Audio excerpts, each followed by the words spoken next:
지난주 종료주일에 이어서 오늘 부활주일 새벽에 계속해서 언약이라고 하는 말씀을 드렸습니다. 마태하고 마가는 예수님께서 성만찬을 집행하실 때에 그것을 언약이라고 말했고, 누가와 바울은 새 언약이라고 말했고, 요한은 새 계명이라고 했습니다. 언약이냐 새 언약이냐 새 계명은 다 같은 말입니다. 예수께서 제자들과 함께 유월절을 지켰습니다. 그런데 이 유월절을 마지막이라고 합니다. 왜 마지막 유월절일까? 그렇죠. 예수께서 죽게 되었으니 이제는 주님과 제자들과 함께 유월절을 지킬 수 없기 때문이죠. 그러면 제자들은 계속해서 예수님 죽으신 이후에 또 유월절을 지켜야 합니다. 그들이 해왔던 삶의 절대적인 한 모습이죠. 그런데 주님은 이런 유월절을 지킬 필요가 없다고 합니다. 우리가 오늘 말씀을 보았습니다만 누가복음 22장 16절에 내가 너희에게 이르노니 이 유월절이 하나님의 나라에서 이루기까지 다시 먹지 아니하리라. 분명히 주님 말씀하셨습니다. 주님이 계시지 않아도 제자들은 유월절을 지킬 필요가 없다는 것이죠. 제자들이 지키지 않아도 된다면 모든 유대인들이, 이스라엘 백성들이, 모든 세상의 사람들이 지키지 않아도 된다는 것인데 무엇이 이렇게 할 수 있도록 했느냐는 것입니다. 말씀드렸지만은 새 언약, 언약이었다는 거예요. 예수님 때문에 새 언약이 선포되셨다라는 것이죠. 성만찬을 하시면서 빵을 자신의 몸, 포도주를 자신의 피라고 하시면서 언약, 새 언약이라고 예수님 말씀했습니다. 하나님과 우리 사이에 이루어진 언약의 체결이죠. 그런데 그 새 언약은 우리를 위한 것이라고 말씀합니다. 하지만 우리는 하나님과 언약을 체결할 수 있는 자격이 없습니다. 아예 자격이 되지 못하죠. 그러하기에 주님이 우리를 대신하여 언약의 중보자가 되어서 하나님과 언약을 이루셨습니다. 어떻게 예수님께서 구체적으로 하나님과 우리의 관계를, 언약을 이루셨을까? 지난 시간에 말씀을 드렸습니다마는 죽음이라고 했습니다. 우리 한번 따라하겠습니다. 예수님의 죽음이 언약을 이루었다. 예수 그리스도의 죽음이 바로 언약을 이루신 것입니다. 그리고 오늘 말씀처럼 예수님의 부활이 언약의 완성을 이루셨습니다. 죽음으로 끝난 것이 아니라 주님은 살아났지요. 부활하셨습니다. 만약 주님의 죽음으로만 언약이 체결되었다면 그 언약이 체결된 것은 분명하지만 죽음으로 끝나고만 합니다. 그러나 주님이 부활하시기 때문에 언약도 부활하여 살아있게 된 것이죠. 이사야 55장 3절 말씀에 이렇게 되어져 있습니다. 우리 이 말씀을 한번 같이 보면 좋겠습니다. 시작. 너희는 귀를 기울이고 내게로 나와 들으라. 그리하면 너희의 영혼이 살리라. 내가 너희를 위하여 영원한 언약을 맺으리니 곧 다윗에게 허락한 확실한 은혜. 하나님은 이사야에게 말씀을 주시면서 구약에도 영원한 언약이라고 말했습니다.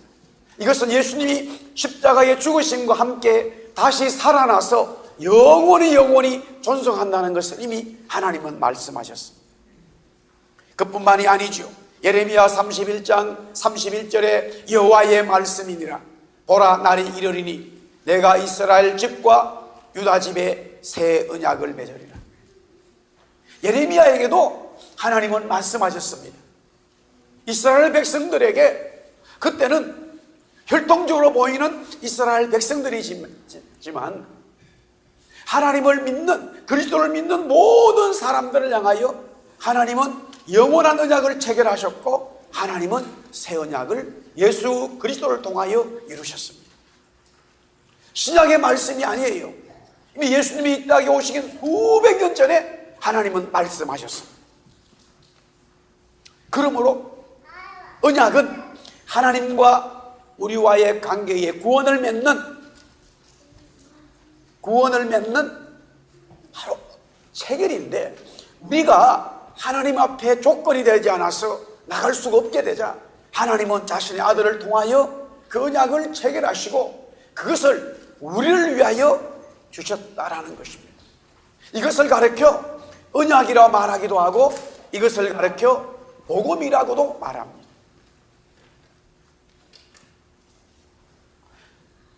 주님의 죽으심이 하나님과 우리 관계에 언약을 이루셨습니다. 할렐루야.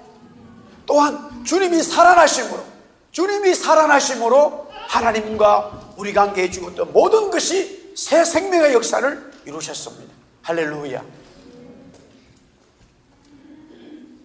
그런데 오늘 말씀을 보니까 이런 그리스도 주님께서 우리의 부활의 언약을 이루신 이 사건을 믿지 못하게 하는 것들이 있더라 이 말입니다. 장애물이 있어요. 이것은 오늘 이 여인들만 경험한 것이 아니라 우리 모두에게 적용되어집니다. 우리 16장 1절 말씀을 한번 같이 보겠습니다. 마가복음 16장 1절입니다.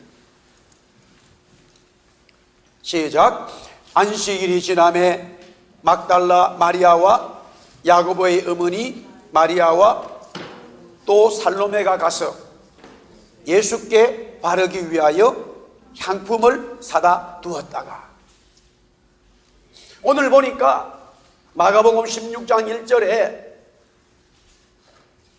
여인들이 예수님의 이 시신에 바르기 위하여 향료 향품을 사다 두었다라고 했습니다.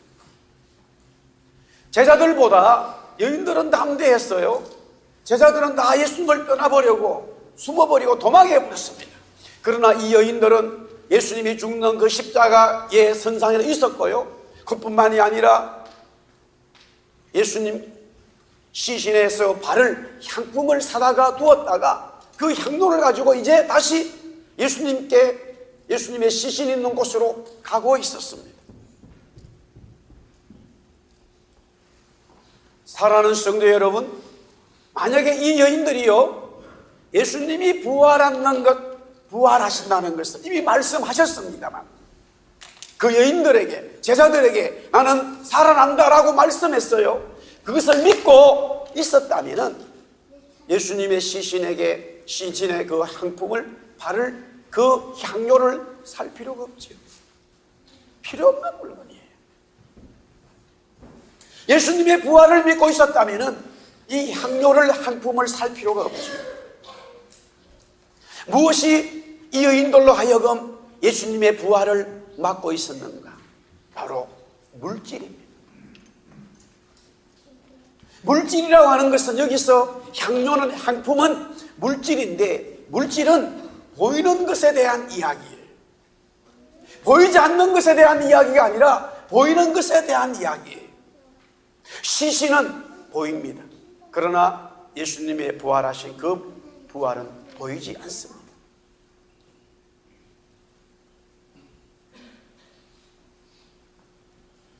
우리가 장례식을 합니다. 분명히 죽은 사람이 보입니다.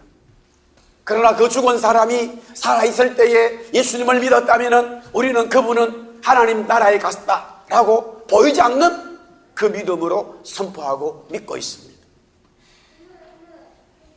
우리가 살아가면서 모든 보이는 이 물질의 세계는 예수 그리스도가 살아있고 예수 그리스도의 부활을 믿지 못하게 합니다.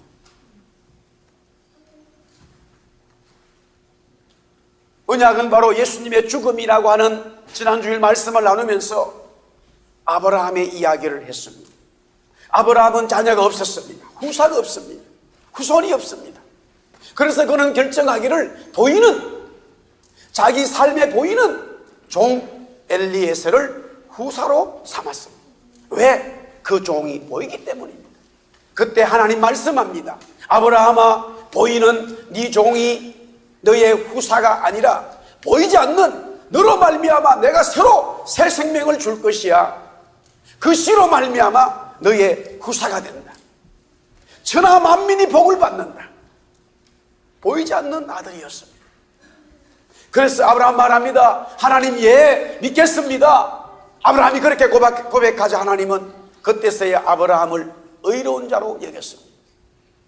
그렇게 아브라함이 하나님 말씀하실 때에 그 말씀을 믿었습니다마는 1년, 2년 계속 지나서 나이가 이제 99세가 되었는데도 하나님이 보이지 않는 아들을 주신다고 하는 그 아들은 없습니다. 사랑하는 성도 여러분, 하나님이 살아계신다, 주님이 부활하셨다, 그것을 믿지 못하게 하는 것은 바로 우리 자신들조차도 보이는 세계, 보이는 물질에 얽매여 살기 때문에 보이지 않는 하나님의 역사를 믿지 못하는 것입니다. 이스라엘 백성들은 강한 애굽 군대만 보였습니다. 이스라엘 백성들은 시퍼런 바다, 홍해 바다만 보였습니다. 이스라엘 백성들은 물도 없고 먹을 것도 없는 그 죽음과 같은 광야 사막만 보였습니다.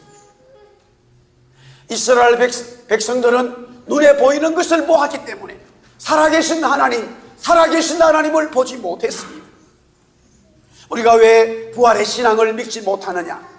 보이는 것이 내 삶의 모든 것으로 이끌어가고 있기 때문에 보이는 물질, 보이는 직장, 보이는 대학, 보이는 사람, 보이는 그 모든 것들이 내 신앙을 발목을 잡고 있습니다.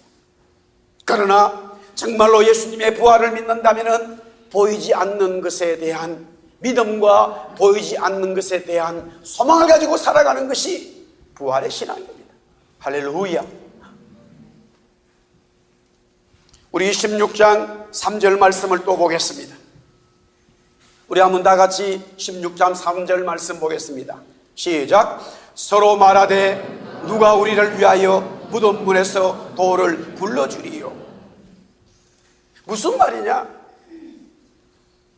이스라엘 백성들의 이 장례식은 돌 속에다가 돌로 막아놓고 그 굴 속에다가 시체를 둡니다.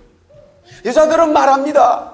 지금 향료를 사가지고 예수님이 있는 그 시신이 있는 곳으로 가는데 자기들 스스로 힘이 부족해서 그 돌을 굴릴 수가 없어요. 만약에 제자들이 그래도 믿음이 없었다 하더라도 제자들이 용기를 가지고 그래도 선생님 예수님을 섬겼다면, 같이 왔다면 이 남자들이 도와주니까 그런 걱정할 필요가 없겠지요. 가면서 여자들은 말합니다. 야, 누가 돌을 굴러서 옮겨줄 수 있을까? 걱정을 하고 있어요. 사람의 도움을 기다리는 거지요. 사랑하는 성도 여러분, 우리가 신앙생활하면서 부활의 신앙에서 두 번째 걸림돌이 뭐냐? 사람입니다. 모든 게 사람 때문에 하나님의 놀라운 신앙을 경험하지 못합니다. 물론 사람 때문에 하나님의 놀라운 경험을 하죠. 그 사람은 어떤 사람이냐? 부활의 신앙을 믿는 사람을 우리가 만나야 되는 거예요. 부활의 신앙을 만나지 못한 사람과 있으면 어느 순간에 나도 세상 사람과 똑같은 그런 믿음 없는 삶을 살아갈 수밖에 없어요. 나의 신앙을 가로막는 것은 뭐냐? 바로 부활의 신앙을 믿지 못하는 사람들이에요. 이것을 어려운 말로, 학문적인 말로 인본주의라고 말합니다. 부활의 신앙을 막는 것은 뭐냐? 물질주의에 이어서 바로 인본주의예요. 모든 것이 사람 중심입니다. 지금 캐나다는 이미 발표돼서 그런 오랫동안 지속되어 왔고요. 우리 한국도 지금 발표하겠습니다. 그것을 위해서 노력합니다. 예를 든다면은 동성애 결혼을 인정하고 동성애 삶을 공식적으로 표하고 살 수 있어요. 왜? 인본주의에 맞춰져 있기 때문에 그래요. 그 사람의 인격과 그 사람에 대한 이야기를 들어줘야 된다는 거예요. 사람에 맞추면은 그것이 이해되지만 하나님의 말씀에 비추면은 그것은 위배될 수밖에 없어요. 우리가 이 땅에 살아가면서 부활의 신앙을 경험하지 못하고, 아니 한때는 내가 부활의 신앙을 가졌다 하더라도 또한 계속적으로 내 삶에 부활의 신앙을 맡고 살아계신 하나님을 경험하지 못하게 하는 불신적인 일은 뭐냐? 인본주의 속에서 나오는 이 사상 때문에 하나님을 경험하지 못하는 거예요. 사랑하는 성도 여러분, 우리가 살아가면서 정치학적으로 민주주의다, 사회주의다, 공산주의다 이런 여러 가지 형태들이 있습니다. 감히 말씀드립니다. 성경은 그것을 가르친 적이 없어요. 성경은, 우리 한번 따라합시다. 성경은 하나님 중심이다. 할렐루야. 우리 청년들, 학생들이 있지만요, 여러분들이 학교에서 배우는 것은 그 어떤 그 학문도요, 다 사람에게서 나오기 때문에 하나님이 원하는 게 없어요. 단지 우리가 신앙생활을 하면서요, 무엇이 더 걸림돌이 되느냐 생각하는데요. 예를 들어서 보세요. 공산주의는요, 아예 예수 믿는 것을, 신앙생활하는 것을 대놓고 반대하기 때문에 공산주의는 나빠 이렇게 말하지만요, 민주주의도 마찬가지예요. 여러분, 모든 종교를 다 하니까 당신은 교회 가도 되고 당신은 어디 가도 되고 하는 거니까 그 민주주의가 상당히 신앙생활에 도움이 되지 않아요.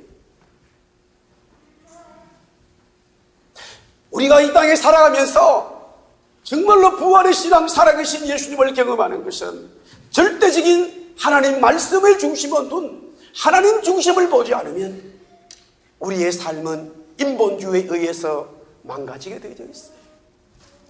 그 누구도 살아날 수가 없어요. 물질 때문에 망하고 어떤 사상 때문에, 인본주의 때문에 망하는 것이 바로 하나님 신앙을 보지 못하게 하는 것이죠.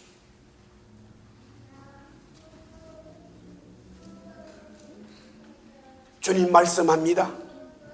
제자들은 그런 인본주의에, 제자들은 그런 물질주의에 다 망해버렸어요. 제자들 또한 마찬가지예요. 어떻게 다시 새 언약의 역사를 회복할 수 있을까? 사랑하는 성도 여러분, 저와 여러분은 제자들처럼, 여인들처럼 믿음이 나은 것이 아무것도 없습니다. 우리가 한때는 기도하면서 은혜 받으면서 믿음 있는 것처럼 보여지만 어느 순간에 좌절되어지고 실망되고 물질 때문에, 사람 때문에, 우리 사상 때문에, 환경 때문에 부활의 신앙, 지금도 살아계신 하나님을 보지 못하고 우리가 말하고 행동하는 게 너무 많이 있죠. 그때마다 우리가 살아날 수 있는 길이 뭐냐? 오늘 성경에 보니까 우리 한번 따라하겠습니다. 예수님이 찾아오셨습니다. 할렐루야. 예수님은 여인들에게 찾아오셨어요. 예수님은 제자들에게 찾아와 주셨습니다. 내가 갈릴리에 먼저 가겠다. 음식 먹는 곳에 나타나셨습니다. 물질 때문에, 사람 때문에, 어떤 환경 때문에 예수님의 부활을 믿지 못하지만은 예수님은, 부활하신 그 예수님은 제자들에게, 여인들에게 나타나셔서 사랑하는 여인들아, 사랑하는 제자들아, 나는 부활했다. 나는 너와 너희들과 함께 한단 말이야 라고 말씀하시면서 그들에게 믿음을 불어넣으셨습니다. 할렐루야. 새 언약, 새 계명, 살아계신 하나님의 역사를 어떻게 우리의 것으로 만들 수 있을까? 하나님께서 그리스도를 십자가에 죽으시고 부활하게 하심으로써 모든 사람들을 위한 하나님의 놀라운 복음이 선포되어졌습니다. 문제는 이것입니다. 그 복음이, 그 언약이 저와 여러분의 것이 되어야 될 줄 믿습니다. 모든 사람들을 위해서 하나님 만드셨지만 내가 그것을 쟁취해야 되는 거예요. 내가 그것을 소유해야 되는 거예요. 그것을 내 것으로 만들어야 되는 거예요. 어떻게 가능할까? 성경은 말하기를 믿음밖에 없다고 말합니다. 아브라함아, 너로 네 씨로 말미암아 하늘의 별처럼 바다의 보로처럼 후손을 주고 천하 만민이 복받게 줄 것이다. 아브라함이 할 수 있는 것은 주님 믿습니다. 주님 믿습니다. 주님을 창조주로 믿습니다. 그 고백밖에 없는 거예요. 제자들에게 나타나셨습니다. 여인들에게 나타나셨습니다. 계속적으로 마가복 읽다 보니까 부활하신 예수님을 보고도 그들은 믿지 않았다, 그들은 믿지 않았다, 그들은 믿지 않았다, 계속적으로 반복하고 있습니다. 무엇을 말합니까? 예수님의 부활을 믿어야 새 언약의 역사가 그들의 것이 된다는 거예요. 오늘 이 시간 예배하면서 저와 여러분들이 예수님의 부활이 여러분의 것이 되고 새 언약의 역사가 여러분의 것이 되려면은 믿음으로 반응하는 자가 되어야 될 줄 믿습니다. 믿음으로 반응할 수밖에 없지. 하나님 말씀합니다. 오라 너희 모든 목마른 자들아 물로 나오라. 돈 없는 자도 와라. 너희는 와서 사 먹되 돈 없이 값없이 와서 포도주와 젖을 사라. 누구든지 와서 구원의 역사, 복음의 역사, 언약의 역사를 이룰 수가 있습니다. 문제는 하나님이 그렇게 하셨구나, 하나님이 역사하셨구나, 하나님이 나를 위해서 죽으셨구나, 하나님이 나를 위해서 부활하셨구나, 그것을 믿는 자들에게만이 하나님의 놀라운 복음의 역사가, 은혜의 역사가, 새 언약의 역사가 이루어지는 줄 믿으시기를 예수님의 이름으로 축복합니다. 우리 한번 따라하겠습니다. 주님 부활하셨습니다. 하나님은 살아계십니다. 할렐루야. 우리 다 일어나서 우리 한번 찬양합시다. 살아계신 하나님.